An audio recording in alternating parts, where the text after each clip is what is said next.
টাইলসে মুতে এখন গৌরব, এটাকে সে তৃপ্ত মনে করে নিছে, খুশি হবেটা, আর কোনো দুনিয়ায় কাজ নাই। খালাস, ছেলের নামাজ জানা নাই, ছেলের বউয়ের পর্দা জানা নাই, মেয়ের পর্দা জানা নাই, ছেলের উপার্জন হালাল না হারাম এটা আমার বিষয় না। আপনার যে কিস্তি লইছিলেন ওইটার তওবা করছেননি, সুদে যে টাকা নিয়ে ফাটাইছিলেন ফুদ বিদেশ ওটা তওবা করছেননি, এখনো যে হারাম খান ওইটা তওবা করছেননি। না না না, কোনো কিছুর পরোয়া না। সফল হন। কিভাবে সফল? সফল তো সেদিন যেদিন জাহান্নাম থেকে মুক্তি মিলবে। কোরআনুল কারীমে আল্লাহ বলছেন,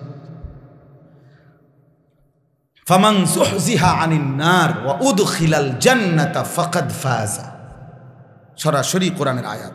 আল্লাহ তাআলা বলেন, যাকে জাহান্নাম থেকে মুক্তি দেয়া হলো এবং জান্নাতে প্রবেশ করানো হলো, ফাকাদ ফাযা, সেই কেবল সফল হলো। সরাসরি কিসের আয়াত? কোরআনের আয়াত। তাহলে সফল হবে কোন দিন? জান্নাতি হবে যেদিন, জান্নাতি হবে যেদিন, জাহান্নাম থেকে মুক্তি মিলবে সেদিন, জাহান্নাম থেকে মুক্তি মিলবে যেদিন। এই জন্য বাপ আমার, বন্ধু আমার, নওজোয়ান সাথী আমার, প্রত্যেকেই, আমি এবার আমার মূল কথাটা যেটার থেকে বলতে চাইছিলাম, মানুষের ফিকির, উম্মতের ফিকির, এবং কি নিজের পরিবার, নিজের আশপাশের সমস্ত মানুষের জন্য আখিরাতের ফিকির করা, তাদের কবরের ফিকির করা, তাদেরকে জাহান্নাম থেকে বাঁচাবার চেষ্টা করা, এটা আমাদের মুসলমান মাত্রই প্রত্যেকের জীবনের একটা অন্যতম দায়িত্ব। আপনি মূর্খ মানুষ না শিক্ষিত মানুষ এটা কোনো কথা না। আপনি মূর্খ হলে কি আপনি বাংলা কথা কইতে পারেন না? কথা বলেন না কেন? হ্যাঁ, আপনি সাধারণ মানুষ, আপনি সাধারণ মানুষ হইয়া কোন খানাটা বন্ধ রাখছেন? হ্যাঁ, গপ মারে, আমরা সাধারণ মানুষ কোন রকম দিন আইনা দিন খাই। তো আপনি দিন আইনা রাইতে খান না কা? খাইবেন না? আপনারা মানা করছি কি খাইতে? দিন আইনা দিন খান, রাত্রেও খাইবেন, আপনি অসুবিধা কি? তো হ্যাঁ, এটা তো কোনো কথা না। আপনি তো তামাম দুনিয়া বুঝেন, সংসারের সব বুঝেন, দুনিয়ার সব বুঝেন, এটা বুঝবেন না কেন? আল্লাহর কথা বলা, মানুষকে আল্লাহর দিকে ফেরানোর চেষ্টা করা, এটা আমাদের জিম্মাদারি। এখন আসেন, এই জিম্মাদারি, আমাদের এই দায়িত্ব পালন করতে গিয়ে মানুষকে আল্লাহর দিকে ফেরানো, আল্লাহর কথা বলা, আল্লাহর দিকে ফেরানোর চেষ্টা করা, আখিরাতের সন্ধান দেওয়া, জাহান্নাম থেকে বাঁচানোর চেষ্টা করা, এটা আমাদের প্রত্যেকের দায়িত্ব। কিন্তু এই ক্ষেত্রে কোরআনুল কারীমের একটা মৌলিক মূলনীতি হলো নিজেকে ভুলে না যাও। ওই যেটার থেকে আমি ইসলাহি মজলিস বলতে চাইছিলাম, একটা মৌলিক লক্ষণীয় বিষয় হলো নিজেকে ভুলে না যাও, নিজেকে ভুলে না যাও। আমার ঈমান, আমার আমল, আমার আখলাক, আমার আখিরাত, আমার নিজের কবর, আমার হাসর, আমার মিজান, আমার ফুলসেরাত, এগুলোকে ভুলে না যাওয়া। এই পরিমাণ মানুষের জন্য করলাম যে নিজের কথা ভুলে গেলাম, নিজের জন্য সময় পাইলাম না, এটা কোনোভাবেই কোনো যুক্তিতেই উচিত না। এই কথাটা বলছি। ইসলাহে নফস, আত্মশুদ্ধি, আত্মসংশোধন, নিজের ফিকির, নিজের সংশোধনের ফিকির, এটাও আমাদের অন্যতম প্রধানতম দায়িত্ব। দায়িত্ব। অনেক মানুষ, আমার জীবনে এরকম আমি অনেক লোক দেখছি, ভদ্রলোক মানে উনি মেল মিটিং করতে করতে জোহর, আসর, মাগরিব এক ওয়াক্ত নামাজ পড়েন। আমার একদিন একজনে বলতেছে, হুজুর নামাজ পড়া যেটা যেমন ভালো কাজ, মানুষের মধ্যে মীমাংসা করে দেওয়া এটাও তো ভালো কাজ, তাহলে আপনারা একটা ভালো কাজ করতেছেন, আমরা একটা ভালো কাজ করতেছি। বাহ বাহ বাহ! আলাপ দেখছেন নি? আলাপের সাইজ কি! আলাপ, উনি একটা ভালো কাজ চয়েস করে নিছে, আমার একটা দিছে দায়িত্ব, আমারে ভালো কাজ দিছে নামাজ পড়তাম, আর উনি নিজের ভালো কাজ একটা বাছাই করে নিছে। আল্লাহ তাআলা বুঝি এটা বলছে যে ইসলাম মানে কি, যে যতগুলো ভালো কাজ আছে এগুলা তোমরা একটা একটা করে ভাগ করে করে নাও, কিছু নামাজ পড়ো, কিছু রোজা রাখো, কিছু হজ করো, কিছু যাকাত দাও, এরকম বিষয়টা। তাইলে তাইলে আল্লাহ তাআলা কুরআনুল কারীমের মধ্যে বলছেন, উদখুলু ফিস সিলমি কাফা, পরিপূর্ণ ইসলামের মধ্যে প্রবেশ করো। ওয়ালা তামুতুন্না ইল্লা ওয়া আনতুম মুসলিমুন, মুসলমান পূর্ণ না হয়ে মৃত্যুবরণ করো না, মানে কবরে আইসো না। তো আল্লাহ তাআলা আমাদেরকে নিষেধ করছেন পূর্ণ মুসলমান না হয়ে কবরে না যাইতে। কবরে যাইতে নিষেধ করেছেন, অর্থাৎ কবরে যাওয়া তো আপনি থামাইতে পারতেন না, মৃত্যু তো আপনি ঠেকাইতে পারতেন না। অতএব বেঁচে থাকতে থাকতেই, হায়াত থাকতে থাকতেই নিজের ঈমান, নিজের আমল, নিজের আখিরাত ঠিক করে নেওয়া, এটা আল্লাহ তাআলার আদেশ, এটা আল্লাহ তাআলার আদেশ। এই জন্য আমি বুঝাইতে চাই এই কথা, একেবারে ১৬ লক্ষ আম্বিয়ায়ে কেরাম যারা উম্মতের ফিকির করছে, মানুষের ফিকির, কিন্তু উনারা প্রত্যেকেই নিজের ব্যাপারেও যত্নবান ছিলেন। নিজের ঈমান, নিজের আমল, নিজের আখিরাত, নিজের সিজদা, নিজে আল্লাহর সাথে সম্পর্ক, এটা তারা পুরাপুরি মজবুত রাখছেন, মজবুত রাখছেন। নিজের বিষয়ে সমস্ত নবীগণ, আউলিয়াগণ, সাহাবাগণ নিজেকে ভুলেন নাই, নিজেকে বাদ দেন নাই। এজন্য সংশোধনের প্রথম জিম্মাদারি নিজের সংশোধন। ইয়া আইয়ুহাল্লাযীনা আমানু কু আনফুসাকুম, এই যে ১ নাম্বার, হে ঈমানদারগণ তোমরা প্রত্যেকেই নিজেকে বাঁচাও, ওয়া আহলিকুম, এরপরে পরিবারের সদস্যদেরকে বাঁচাও, নারান, জাহান্নামের আগুন থেকে। তাহলে ১ নম্বরে জাহান্নামের আগুন থেকে কাকে বাঁচাও? বলেন না, কাকে বাঁচাও? কোরআনুল কারীমের মধ্যে আছে, আল্লাহ বলেন ইয়া আইয়ুহাল্লাযীনা আমানু আলাইকুম আনফুসাকুম, হে ঈমানদারগণ তোমরা প্রত্যেকেই নিজেকে আঁকড়িয়ে ধরো, নিজের ঈমান, নিজের আমল, নিজের মুআমালাত, নিজের মুআশারাত, নিজের আখলাক, এটাকে শতভাগ আঁকড়িয়ে ধরো, আঁকড়িয়ে ধরো। নিজের জিন্দেগি পূর্ণ গঠনের দিকে মনোযোগ দিও, এটা আল্লাহ তাআলার হুকুম। তাহলে এখানেও নিজের ব্যাপারে মজবুত করে নিজের ঈমান আমলের প্রতি যত্নবান হতে আল্লাহ বলছেন কিনা বলেন? কোরআনুল কারীমের মধ্যে আছে, আল্লাহ তাআলা বলেন ওয়া'মুর আহলাকা বিস-সালাতি ওয়াসতাবির আলাইহা। এই যে দেখেন, আল্লাহ বলেন যে আপনি আপনার পরিবারের সদস্যদেরকে নামাজের আদেশ করুন এবং আপনি নিজেও নামাজের উপরে মজবুত থাকুন। তাহলে এই আপনি নিজেও নামাজের উপরে মজবুত থাকুন, তাহলে স্ত্রী, সন্তান, সংসারের জন্য আপনি নিজেকে ভুলে যাওয়া, এটা আল্লাহ বলছেন না। আমাদের দেশের বহুত লোক আছে সংসার করতে করতে ওযু, নামাজ, দোয়া, কালাম, আল্লাহ বিল্লাহ করার কোনো টাইম নেই, কোনো টাইম নেই। দোকানদারি করতে করতে হায়াত শেষ, কৃষি কাজ করতে করতে হায়াত শেষ। 18,000 টাকার চাকরি করে, 12,000 টাকার চাকরি করে, 30,000 টাকা বেতনের চাকরি করে। এই টাকাগুলো পেলে স্ত্রী সন্তানের মুখে হাসি ফুটবে, তাদের সারা মাসের কামাই রোজ খরচ চলবে। এর জন্য এমন চাকরি, এমন কর্ম, এমন ব্যস্ততা যে জোহরের নামাজ পড়ার টাইম নাই, আসরের নামাজ পড়ার টাইম নাই, মাগরিবের নামাজ পড়ার টাইম নাই। হায় মুসলমান গাফেল, তুমি বুঝি দুনিয়ার অথবা সংসারের এটুকু প্রয়োজনের জন্য নিজেকে ভুলে গেলা? এটা কেমন কথা? এটা তো স্পষ্ট বোকামি ছাড়া আর কিচ্ছু না। আল্লাহ তো বলে নাই নিজেকে ভুলে যেতে, বলছে পরিবারের সদস্যদেরকে নামাজের কথা বলো এবং নিজেও নামাজের উপরে মজবুত থাকো। নবী সাল্লাল্লাহু আলাইহি ওয়াসাল্লামকে আল্লাহ তাআলা বলছেন এই কথাটা। এই জন্য বাপ, আমি এই কথাটা বুঝাইছি এতক্ষণ ধরে। ইসলাহি মাহফিল মানে ইসলাহে নফস, আত্মসংশোধন, নিজের পরিবর্তন, নিজের সংশোধনের ফিকির করা। আমার আপনার সংশোধনের বিষয় হলো প্রত্যেকে কি সংশোধন করবেন। আগে এটা বলেন যে নিজের সংশোধনের ফিকির করা আমাদের দায়িত্ব কিনা? কয় নাম্বার দায়িত্ব? মোট দায়িত্ব 5টা। সংশোধন করবেন মোট 5টা। 1, নিজের সংশোধন, কু আনফুসাকুম। 2, পরিবারের সংশোধন, ও আহলিকুম। 3, আত্মীয় স্বজনের সংশোধন, ও আনদির আশিরাতাকাল আকরাবিন, আল্লাহ কোরআনে বলছে। 4, নিজ এলাকা এবং আশপাশের মহল্লা, আশপাশের মানুষের সংশোধন, লিতুনদিরা উম্মাল কুরা ওয়ামান হাওলাহা। আর 5, গোটা বিশ্ব মানবতার সংশোধন, উখরিজাত লিন্নাস। তাহলে কয়টা সংশোধন? 5টা ফিকির থাকা। 5টা, নিজের ফিকির, পরিবারের ফিকির, আত্মীয় স্বজনের ফিকির, নিজ মহল্লা এবং মহল্লার আশপাশের মানুষের ফিকির, গোটা পৃথিবীর মানুষের ফিকির। এই পাঁচটা। তো পাঁচটার মধ্যে এক নাম্বার কি? নিজের ফিকির, নিজের ফিকির, নিজের ফিকির।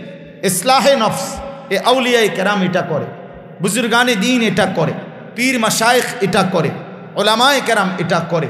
প্রত্যেককে এ কথার প্রতি উৎসাহিত করে আপনার ঈমান, আপনার আমল, আপনার আখিরাতের ফিকির করে, সংশোধন করে। সংশোধন হবে মোট পাঁচটি জিনিসের। কয়টি জিনিসের? এক নাম্বার নিজের ঈমান। না, এটা তো হলো 5 স্তর বলছি। মানে আমনে নিজের সংশোধন কি করবেন? যে আমার শুধু পাঞ্জাবিটা দুইয়ে রাখ মহিত নাকি? ওই আমার সংশোধন কি? আমার সংশোধন 5 জিনিসের। এক নাম্বার নিজের ঈমান, মানে বিশ্বাস যেই বিষয়গুলো সঠিক রাখতে হয়, আকীদা, এটা সংশোধন। এখানে যেন কোনো ভুল না থাকে, কুফর যেন না থাকে, শিরিক যেন না থাকে। এ আমার ঈমানের সংশোধন, আমার আকীদার সংশোধন। এটা হলো এক সংশোধন। 2 ইবাদাত, মানে আমার উপরে যতগুলো আমল দায়িত্ব আল্লাহর পক্ষ থেকে করণীয় আমল, এই আমলের সংশোধন। আমার নামাজ, আমার রোজা, আমার হজ, আমার যাকাত, আমার জিকির, আমার তেলাওয়াত, আমার দান, আমার সাদাকা, আমার গুনাহ থেকে বাঁচা, সুদ না খাওয়া, চুরি না করা, জিনা না করা, ব্যভিচার না করা, মদ না খাওয়া, জুয়া না খেলা, হ্যাঁ, নাচ গান না দেখা, হারাম থেকে বাঁচা। এই যে এটা হলো কি? আমল। এটা হলো কি? আমল। এই আমলের সংশোধন। 3 নাম্বার হলো মুআমালাত।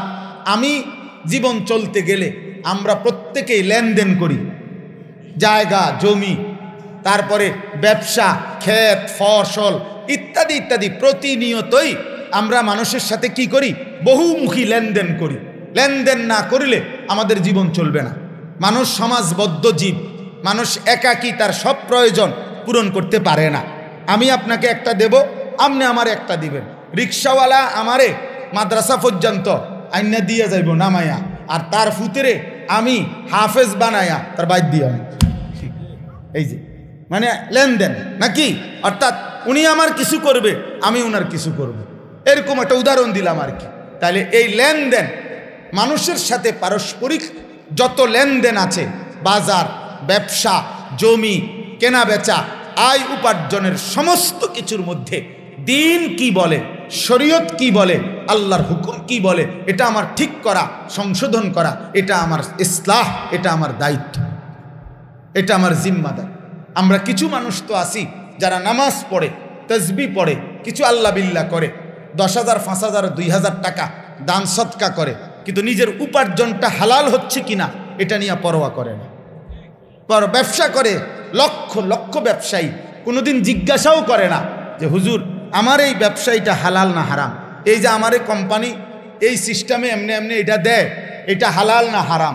আমারে লোডা দিলে কয় যে বদনা ফ্রি, হ্যাঁ, হাফ প্যান্ট কিনলে ফুল প্যান্ট ফ্রি। কথা বুঝছেন না কথাটা? বালতি কিনলে জগ ফ্রি, এগুলো আছে না?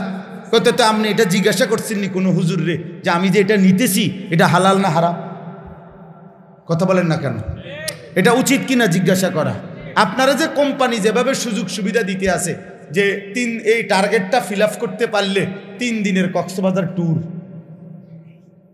হ্যাঁ, আমার একজন দোয়া করেছে, হুজুর দোয়া করেন কোম্পানির থেকে কক্সবাজার যায়, তাহলে আমি দোয়া করতাম কক্সবাজার যাতে সহি সালামতে নাচতে পারে, গাইতে পারে, ফালাইতে পারে, তাহলে আমি দোয়া করতাম। কেমন দোয়া চিন্তা করছে? তা আমি বললাম আপনি কার লগে যাইবেন? হ্যাঁ, কয় যে টার্গেট ফিল আপ করছি এই জন্য 3 দিনের কক্সবাজার ট্যুর। তা আমি বললাম আরো বেড়া বেড়ি যাবেনি? কহ হুজুর আরো যাইব। আমি কই তো কার বেড়ার লগে যাইবেন, কার বেটির লগে যাইবেন? আহা মুসলমান, এটা হালাল? তো এটা জিজ্ঞাসা করা দরকার ছিল না? নেপাল ট্যুরে যায়, নেপাল টার্গেট ফিল আপ করছে, নেপাল গেছে। আস্তাগফিরুল্লাহ, আস্তাগফিরুল্লাহ। অথচ এক মুসলমান হিসাবে আমার শায়েখ আল্লামা মুফতি মুশতাকুন নবী সাহেব হুজুর সব সময় বলে যে হে আল্লাহর বান্দা, বাবা হাসরের মাঠ এটা কোনো শ্বশুর বাড়ি না, মামুর বাড়ি না, এটা খামখেয়ালি না। আপনি যেটা এত সহজ মনে করছেন, বিষয়টা এত সহজ না, এত সহজ না। জান্নাত এত মামুলি কোনো জায়গা না যেটা আপনাকে এমনি দিয়ে দিন। হাউজে কাউসার এটা 15 টাকা বোতলের পানি না, আপনার এটা এমনি দিয়ে দিন। আপনি এটা তো তামাশা ভাইবেন না।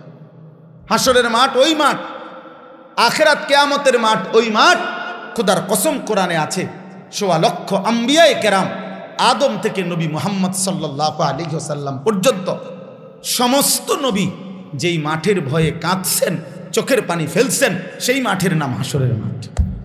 আপনি কি? আমি কি? আমি কে? আপনি কি? এজন্য আমাদের এই লেনদেন, আমি অনুরোধ করছি আপনারা আপনাদের লেনদেনের প্রত্যেক, যে বাজার করেন, ব্যবসা করেন, কৃষি কাজ করেন, জমি জমার বেচা কিনা করেন, চাকরি করেন, অনুরোধ রইল, একজনও যদি মানেন, অনুরোধ রইল আমার, আপনি আপনার এটার মধ্যে হালাল কোনটা, হারাম কিনা, কোনোটা আমার না জায়েজ কিনা, এটা একজন আলেমে দিন থেকে জিজ্ঞাসা করে নিন। এটা জিজ্ঞাসা করেন, এটা আপনার সংশোধন, এটা আপনার ইসলাহের অংশ, এটা আপনার জিন্দিগির অংশ, এটা অংশ। অসংখ্য মানুষ আমাদের হয়তো অজান্তে বেচারা হারামের মধ্যে লিপ্ত, একটু ভুলের কারণে, হয়তো একটু জিজ্ঞাসা করে নিলে, জেনে নিলে, শুনে নিলে হয়তো সহজ করে সমাধান করতে পারত, কিন্তু না জানার কারণে কি করতে পারে নাই, সমাধান করতে পারে। আমার শায়েখ আল্লামা মুফতি মুশতাকুন নবী সাহেব সব সময় হুজুরে বলে, মানুষের জাহান্নামে যাওয়ার 3 কারণ।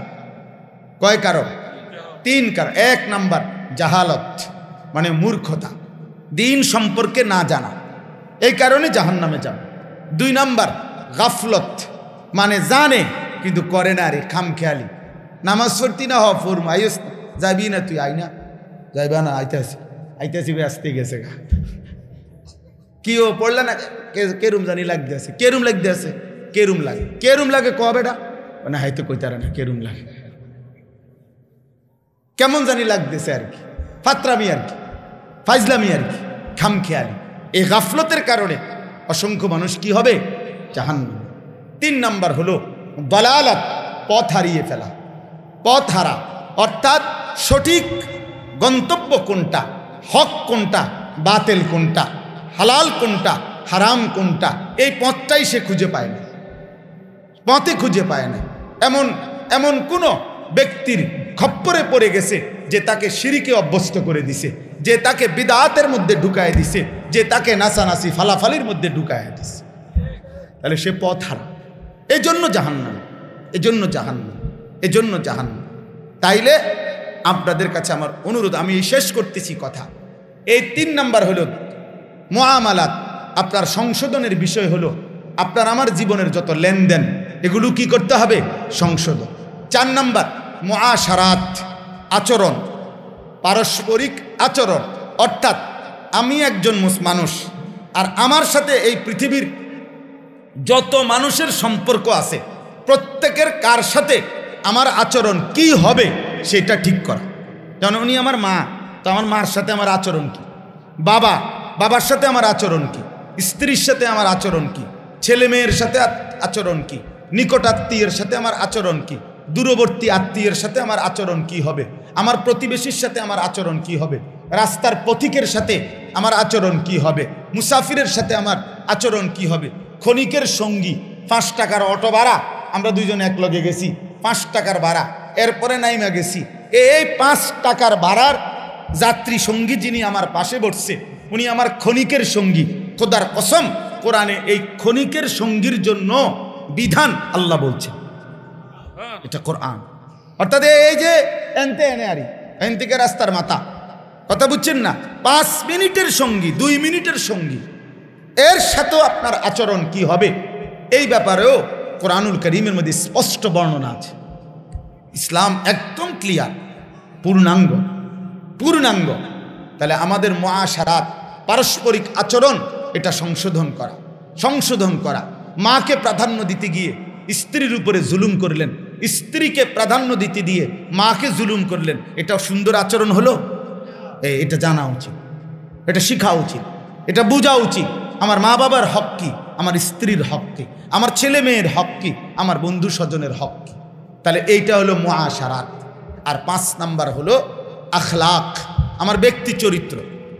প্রত্যেক মানুষের ভিতরে কিছু ব্যক্তি চরিত্র আছে, এর মধ্যে 2 ধরনের, কিছু উত্তম চরিত্র, কিছু মন্দ চরিত্র। মন্দ চরিত্রগুলো দূর করা, উত্তম চরিত্রগুলো নিজের মধ্যে আনা। অপরের প্রতি হিংসা উত্তম চরিত্র না মন্দ চরিত্র? তো এটা দূর করা। অপরের প্রতি কল্যাণকামিতা, পরোপকার, এটা কি উত্তম না আপনার খারাপ মন্দ চরিত্র? উত্তম তো এটা আনা। লোভ এটা একটা মন্দ চরিত্র।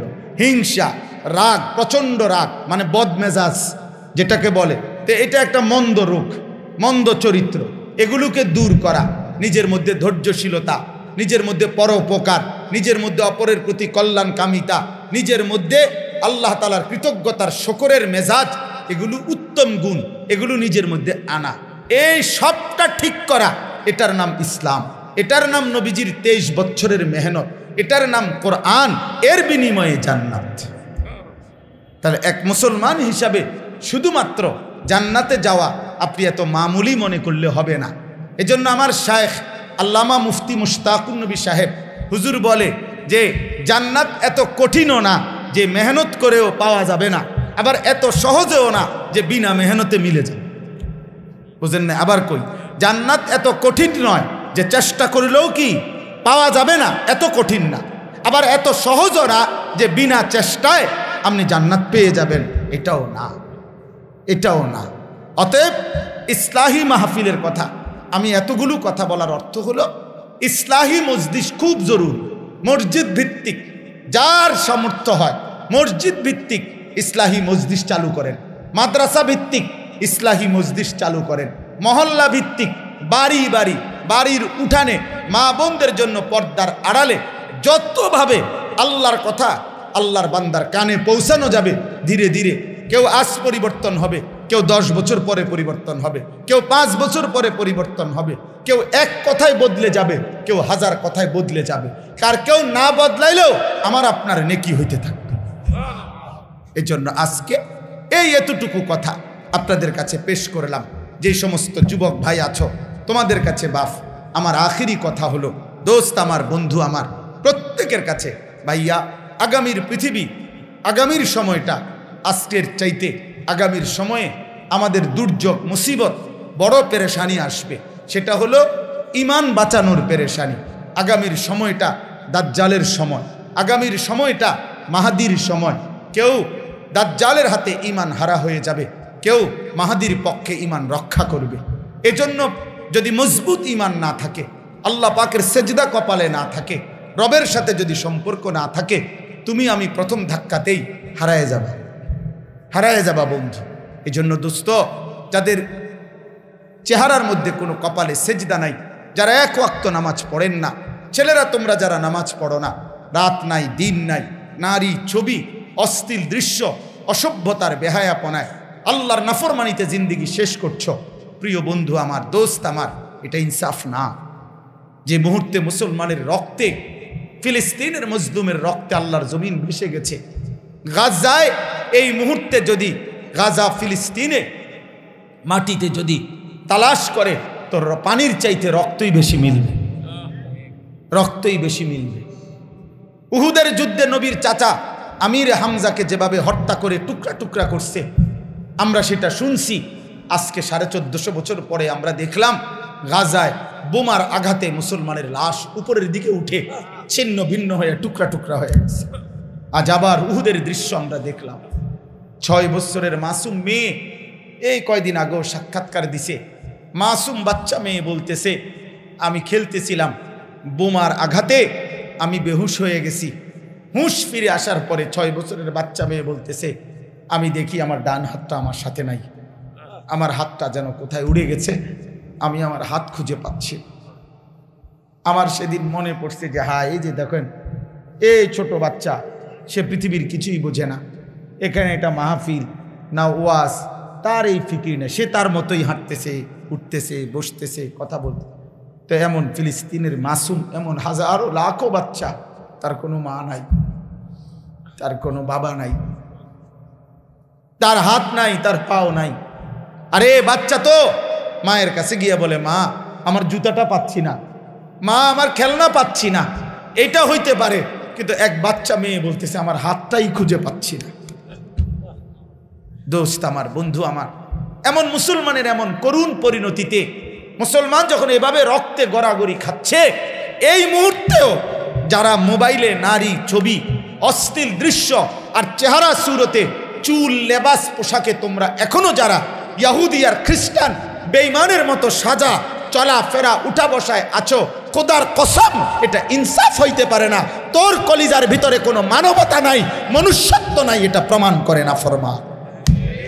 মনে রাখো, মুসলমানের এত চূড়ান্ত বিপদের মুহূর্তে তোমার চেহারা এমন মানায় না,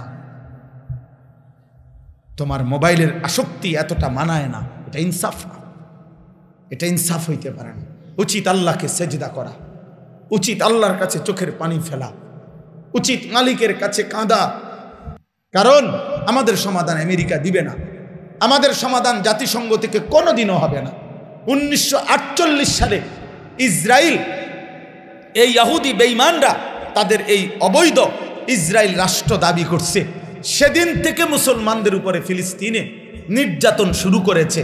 আজকে 77 বছর, 2025 পর্যন্ত। এই 77 বছরে হাজারো লক্ষবার মিটিং ফিটিং, এই গোল টেবিল বৈঠক, আলোচনা পর্যালোচনা হয়েছে, কিন্তু 77 বছরে কোনো সমাধান হয় নাই। এজন্য তাদের দ্বারা সমাধান হবে না, সমাধান আমাদের শুধুই আল্লাহ। রক্তেই সমাধান, শাহাদাতেই সমাধান, এই খুনে সমাধান, এই রক্তের উপরে একদিন কালেমার পতাকা উড়বে ইনশাআল্লাহ। মনে রাখো বাপ, যদি কোনোদিন শুনো ফিলিস্তিনে আর একজন মুসলমানও বাইচা নাই, একজনও নাই, আল্লাহর কসম তবুও মনে রাখো, এরপরেও ইয়াকিন রাখো, বিজয় মুসলমানের হবে ইনশাআল্লাহ। কেমনে হবে সেটা আল্লাহ দেখাবে ইনশাআল্লাহ, দেখাবে। ইহুদি কোনোদিন এই পৃথিবীতে, এই ইহুদি জাতি, ইসরায়েলের এই কুত্তারা, ইহুদিরা কোনো দিন পৃথিবীর ইতিহাসে জিতে নাই। এটা ইতিহাস, আমরা জানি, এটা ইতিহাসের শিক্ষা এটা, যে ইহুদি জাতি কোনো দিন পৃথিবীতে জিতে নাই। এরা মদিনার মধ্যে 3টা গোত্র ছিল, বনু নজির, বনু কাইনুকা, বনু কুরাইজা, ওরা জিতে নাই। রাসূলুল্লাহ সাল্লাল্লাহু আলাইহি সাল্লাম যুদ্ধের মাধ্যমে তাদেরকে তাড়ায় দিছেন, গিয়া খায়বারে আশ্রয় নিছে, আরবের একটা জায়গা, ওইখানেও তারা টিকে নাই, সেখানেও নবীজি তাড়ায় দিছেন। হযরত ওমর পুরা আরব সীমানা থেকে তাদেরকে বের করে দিছেন। ইউরোপের কোনায় কোনায় এই বেঈমানরা সিফা সাফা গলির মধ্যে ছিল, সেখানেও খ্রিস্টানরা ওদেরকে বিতাড়িত করে দিছে। এরা ফুটবলের মতো, যেই ফুটবলে হাত লাগাইলে রেফারি হুইসেল দেয়, বরং ফুটবলের নিয়ম হইল শুধু লাতি, শুধু লাতি, শুধু লাতি, শুধু লাতি। এই ইহুদি, এই কুত্তাদের কপালেও শুধু লাত্তি ছাড়া আর কিচ্ছু নাই ইনশাআল্লাহ। এজন্য যুবক ভাই আমার, বন্ধু আমার, মনে রাখো, মুসলমান হারবে না, ফিলিস্তিন হারবে না ইনশাআল্লাহ। ফিলিস্তিন জিতবেই জিতবে, সারা পৃথিবীর মুসলমান জিতবে। কিন্তু তুমি কামে লাগো কিনা এটা দেখার বিষয়, তোমারে আল্লাহ নিবে কিনা কোনো কামে এটা দেখার বিষয়। বিজয় মুসলমানের হবে। হ্যাঁ হ্যাঁ, প্রয়োজন পরিমাণ মুজাহিদ এই জমিনে আছে, ছিল, থাকবে ইনশাআল্লাহ। কলিজার খুন দেওয়ার মতো যুবক এখনো লক্ষ লক্ষ আছে, কিন্তু চরিত্রহীন যুবক তুমি টিকবা না।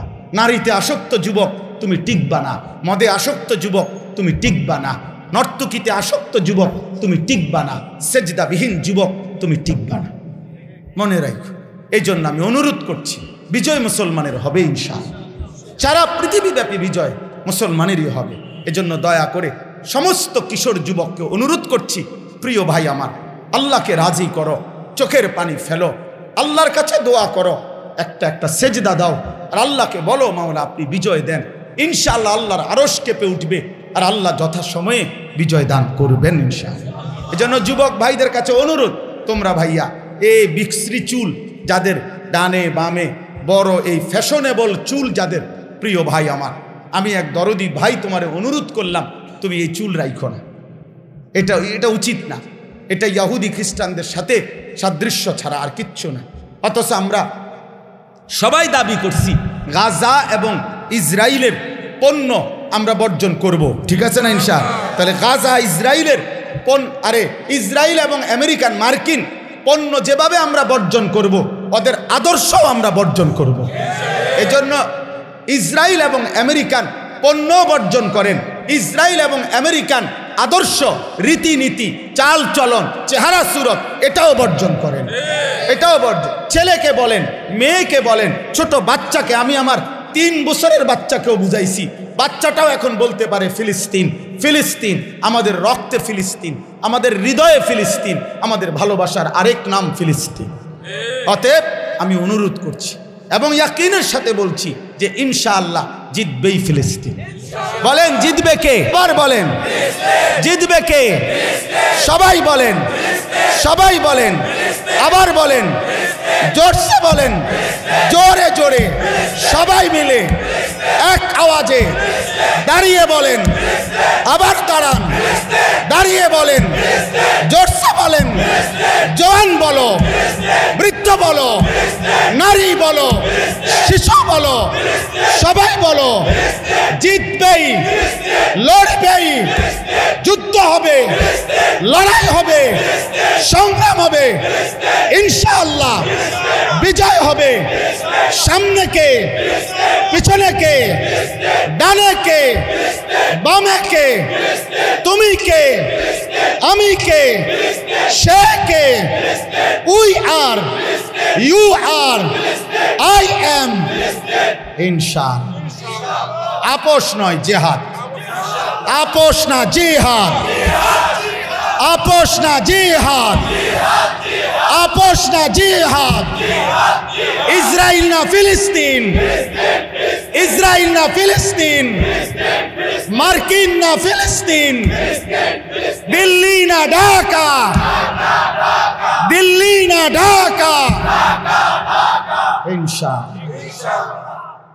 আল্লাহ আমাদের সবাইকে তৌফিক দেন, কবুল করেন, হিম্মত দান করেন।